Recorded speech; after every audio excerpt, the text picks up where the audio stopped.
رسول اکرم صلی اللہ علیہ وسلم ظہر کی پہلی 2 رکعتوں میں سورہ فاتحہ کے بعد کوئی دوسری صورت ملاتے تھے، البتہ پہلی رکعت کی قراءت بنسبت دوسری رکعت کی قراءت کے لمبی ہوتی تھی، یعنی پہلی رکعت کی قراءت میں لمبا کرتے تھے اور دوسری رکعت کی قراءت میں تھوڑا کم کر لیتے تھے۔ میں نے پہلے بھی اصول بیان کیا، یہ دراصل سورہ فاتحہ کے بعد کوئی صورت ملاتے تھے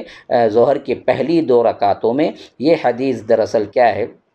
بخاری کے اندر کتاب الاذان اور سورہ مسلم کے اندر کتاب الصلاۃ میں موجود ہے۔ اور اسی طرح کبھی اس قدر قراءت طویل ہو جاتی کہ ادھر ظہر کی جماعت کی اقامت ہوئی تو ایک شخص اپنے گھر سے بقیع قبرستان کی جانب قضاء حاجت کے لیے گیا، وہاں سے فارغ ہو کر گھر پہنچا، وضو بنایا، پھر مسجد کا رخ کیا تو معلوم ہوا کہ ابھی تک اللہ کے رسول صلی اللہ علیہ وسلم پہلی رکعت ہی میں ہیں، گویا کہ اتنی لمبی قراءت کرتے تھے۔ یہ مسلم کی روایت ہے جس میں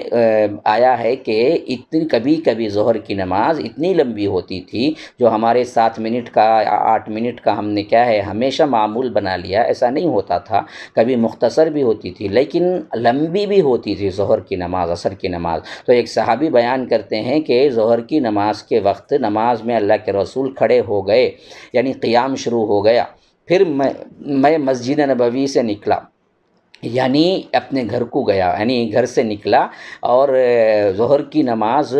اقامت ہو گئی تو ایک شخص اپنے گھر سے قبرستان، بقیع قبرستان کو، آپ ابھی بھی اندازہ کر سکتے ہیں کتنا لمبا ایریا ہوگا جہاں پر کیا ہے آج مسجد نبوی ہے، وہاں سے بھی آپ قبرستان جائیں گے تو آپ کو 5-10 منٹ لگ جائیں گے، پھر بھی دراصل اس وقت فاصلہ اور زیادہ ہو سکتا تھا۔ اچھا، وہ گئے قبرستان کے لیے اور پھر قضاء حاجت یعنی حاجت کے لیے گئے، پھر وہاں سے فارغ ہو کر گھر پہنچے، پھر وضو بنایا، پھر مسجد کا رخ کیا، پھر بھی اللہ کے رسول صلی اللہ علیہ وسلم پہلی ہی رکعت میں قیام کر رہے تھے، گویا کہ تقریباً 15-20 منٹ 25 منٹ کا قیام چل رہا تھا ایک ہی رکعت میں۔ اتنی لمبی قراءت اللہ کے رسول صلی اللہ علیہ وسلم نے ظہر کی نماز میں پڑھی کہ جس طرح اللہ کے رسول نے پڑھا کبھی کبھی ویسے بھی پڑھنا چاہیے۔ ہم نے کیا کیا، ایک رسم رواج میں ایک روٹین بنا لیا ہر نماز کو، بس ہم نے کبھی کوئی امام لمبا کر دیتا ہے تو ہم سمجھتے ہیں کہ یہ تو کیا ہے مقتدیوں کا خیال ہی نہیں کرتا، ہمیں تو کیا ہنگامہ کھڑا ہو جائے گا، لیکن ایسی بات نہیں ہے، کبھی بہت طویل بھی پڑھائے ہیں اللہ کے رسول۔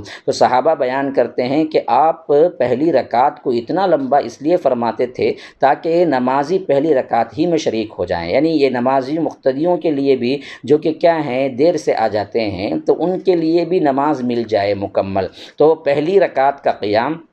اللہ کے رسول صلی اللہ علیہ وسلم تھوڑا لمبا ہی کیا کرتے تھے۔